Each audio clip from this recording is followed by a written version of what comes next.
Hi అండి, అందరికీ నమస్తే. అందరూ ఎలా ఉన్నారు? ఈరోజు మనం చికెన్తో కొద్దిగా స్పెషల్గా కరివేపాకు చికెన్ ఫ్రైని ఈజీగా ఎలా చేసుకోవాలో మీతో షేర్ చేసుకోబోతున్నానండి. దీనికోసంగా నేను 1 కేజీ చికెన్ని 3 సార్లు కడిగి ఒక గిన్నెలో వేసుకున్నానండి. ఇందులోకి పసుపు, కొద్దిగా ఉప్పు వేసుకొని బాగా కలిపేసేసుకొని ఒక 10 నిమిషాలు పక్కన పెట్టేసుకుందాం. ఇలా వేయడం వల్ల ఉప్పు అనేది చికెన్కి బాగా పట్టుకొని ముక్క టేస్ట్గా ఉంటుంది. ఇప్పుడు స్టవ్ వెలిగించేసుకొని మనం పొడిని తయారు చేసుకుందాం. దీనికోసంగా ఒక కడాయి తీసుకొని ఇందులోకి 2 టేబుల్ స్పూన్ల ధనియాలు, 1 స్పూన్ జీలకర్ర, ఒక అర టీ స్పూన్ మిరియాలు, ఒక 5-6 ఎండుమిర్చి, ఒక పట్ట, 2 లవంగాలు వేసుకొని బాగా ఫ్రై చేసేసేయాలండి. ఈ కొంచెం వేగిపోయాక ఇందులోకి ఒక గుప్పెడు కరివేపాకుని వేసుకోండి. ఇది కూడా బాగా మనకి ఫ్రై అయిపోవాలి. ఫ్రై అయిపోయాక దీన్ని మనం మిక్సీ జార్లో వేసుకొని మిక్సీ అయితే పట్టేసుకుందామండి.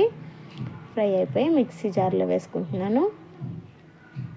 మిక్సీ పట్టి పక్కన పెట్టేసుకుందాం. ఇప్పుడు స్టవ్ వెలిగించుకొని ఒక కడాయి పెట్టుకొని ఇందులోకి కొద్దిగా ఆయిల్ వేసుకున్నాక జీలకర్ర, 2 ఉల్లిపాయలని ఈ విధంగా కట్ చేసి వేసుకోవాలి. అలాగే పచ్చిమిర్చి కూడా వేసుకోండి. 1 స్పూన్ అల్లం వెల్లుల్లిపాయ పేస్ట్, చిటికెడు పసుపు వేసుకొని వీటన్నిటిని కూడా మనం బాగా కలిపేసుకోవాలి. అల్లం వెల్లుల్లిపాయ పేస్ట్ అనేది మనకి పచ్చి వాసన పోయేదాకా, అలాగే ఈ ఉల్లిపాయలు గోల్డ్ కలర్ వచ్చేదాకా వేపుకున్నాక ఇందులోకి మనం పక్కన పెట్టుకున్న చికెన్ని వేసేసుకోవాలి. చాలా ఈజీగా అయిపోతుందండి. ఎక్కువ మసాలాలు కూడా మనం ఏం వాడం కాబట్టి ఈ కరివేపాకు అనేది కూడా మనకి హెల్త్కి చాలా మంచిది కదా. కంటి చూపును కూడా మెరుగుపరుస్తుంది. ఇది చూడండి, చికెన్లో వాటర్ వస్తుంది కదా, ఈ వాటర్తోనే మనకి చికెన్ ఉడికిపోతుంది. ఇప్పుడు కొంచెం కరివేపాకుని వేసేసుకొని ఒకసారి ఈ నీళ్ళన్నీ ఇంకిపోయేదాకా మగ్గిచ్చేసామంటే మనకి చికెన్ అనేది పర్ఫెక్ట్గా ఉడికిపోతుంది. నీళ్ళు ఇంకిపోయాయి కదా, ఇప్పుడు ఇందులోకి మనం పక్కన పెట్టుకున్నాం కదా మసాలా పొడిని వేసేసేయండి.